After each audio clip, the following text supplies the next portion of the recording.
Shalom saudara-saudara, salam bahagia untuk kita semuanya. Bagaimana kabarnya di pagi hari ini? Semuanya sehat? Ada sukacita? Haleluya.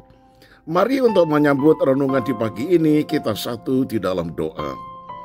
Ucapan syukur kami naikkan kepadamu ya Tuhan Yesus.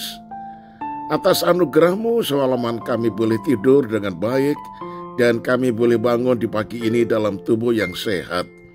Itu sebabnya kami mau lebih dahulu mendengar firman yang disampaikan lewat renungan gembala. Itu sebabnya kami siap menerimanya dalam nama Tuhan Yesus. Haleluya. Amin. Tema renungan pagi ini yaitu berdiri teguh seperti batu karang. Terambil ayatnya dari Yohanes pasal 7 ayat 51 yang berbunyi demikian. Apakah hukum Taurat kita menghukum seseorang sebelum ia didengar dan sebelum orang mengetahui apa yang telah dilakukannya? Nah saudara, mencari posisi aman biasanya dilakukan beberapa orang agar ia terhindar dari hal buruk yang merugikan. Ketika seseorang menjadi bagian dari sebuah kelompok misalnya, maka ia akan mengikuti apapun yang diputuskan oleh kelompoknya. Memilih untuk berbeda pendapat atau menentang hanya akan membawa masalah untuk dirinya. Sebagai contoh saudara-saudara, ketika Yesus sedang diadili, dia ditampar, dia diludahi, dia dipukuli dengan bambu dan sebagainya. Seorang budak menuduh Petrus, bukankah kamu salah seorang dari muridnya? Petrus menyangkal. Bahkan ketika budak yang lain juga memberitahukan kamu adalah salah satu murid Yesus, maka Petrus mencari amannya saja. Dia mengatakan, aku tidak kenal orang itu. Lalu yang ketiga kali bahkan dia mengatakan sambil mengutuk dan bersumpah, aku tidak mengenal orang itu. Kenapa Petrus seperti itu? Karena dia mencari amannya saja. Dia tidak berani masuk di dalam suatu keadaan yang buruk di mana akan merugikan dirinya sendiri. Nah saudaraku, kita tidak boleh seperti itu. Nikodemus termasuk salah seorang Farisi. Selagi kelompoknya mencari jalan untuk mendakwa Yesus, Nikodemus berusaha membela Yesus. Jadi di sini dia melawan arus dan saudara. Imannya teguh seperti batu karang. Dengan berani Nikodemus berkata, apakah hukum Taurat kita menghukum seseorang sebelum ia didengar dan sebelum orang mengetahui apa yang telah dilakukannya? Nah saudaraku yang kekasih, Nikodemus tahu resiko dari pembelaannya.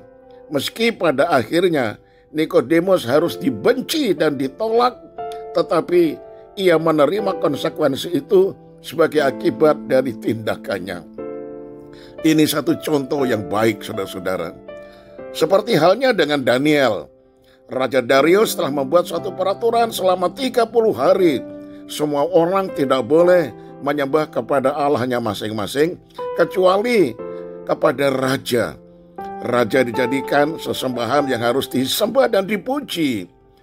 Nah, barang siapa menentang maka akan dihukum dengan cara dimasukkan ke gua singa supaya badannya makan habis oleh singa dan kemudian tulangnya dipatah-patahkan.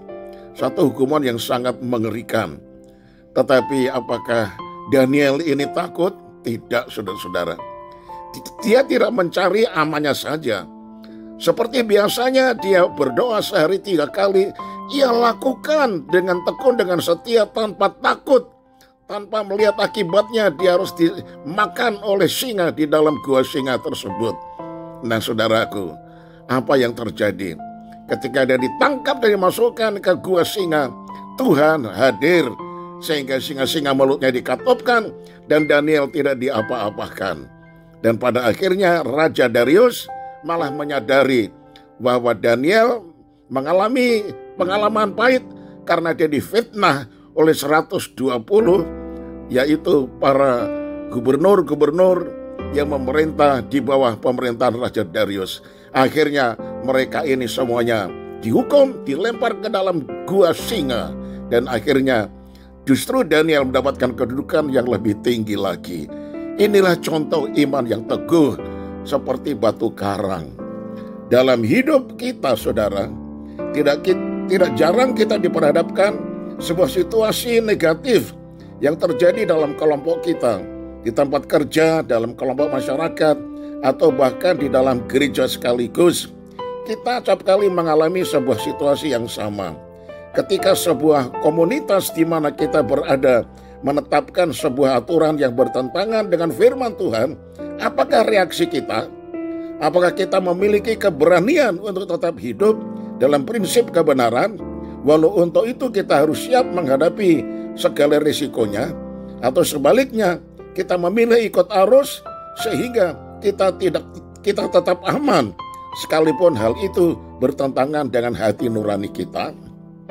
Saya tutup dengan kalimat ini. Dalam hal gaya, berenanglah mengikuti arus. Soal prinsip, berdirilah seperti batu karang. Amin. Mari kita satu di dalam doa. Firman-Mu tegas supaya kami tidak mencari zona aman saja. Sebagai orang percaya, kadang-kadang kami menghadapi satu situasi yang menantang iman kami dan resikonya begitu besar. Ajar kami seperti Daniel, ajar kami seperti Nikodemus yang berani melawan arus, tetap teguh berdiri di dalam iman, dan kami tidak ikut arus nyaman saja seperti Petrus pada akhirnya menyangkal Yesus. Itu sebabnya ya Tuhan, kami bersyukur untuk firman-Mu yang telah memberikan nasihat dan menegur kepada kami. Sekarang ya Tuhan, berikanlah kepada kami iman yang teguh, agar supaya dengan keteguhan iman kami ini, kami berani menghadapi situasi apapun. Karena Engkau adalah Immanuel, Tuhan Allah yang menyertai kehidupan kami semuanya. Kami serahkan aktivitas kami sepanjang hari ini. Tuhan pimpin, jaga, lindungi, dan berkatilah kami. Semua keluarga kami, Tuhan selamatkan. Bahkan apa yang kami lakukan dalam usaha pekerjaan kami, Tuhan selalu membuat kami berhasil. Segala pujian dan syukur kami naikkan kepadamu. Hanya di dalam nama Tuhan Yesus kami sudah berdoa. Haleluya. Amin. Selamat pagi saudaraku, tetap semangat dan Tuhan Yesus menyertai. Shalom.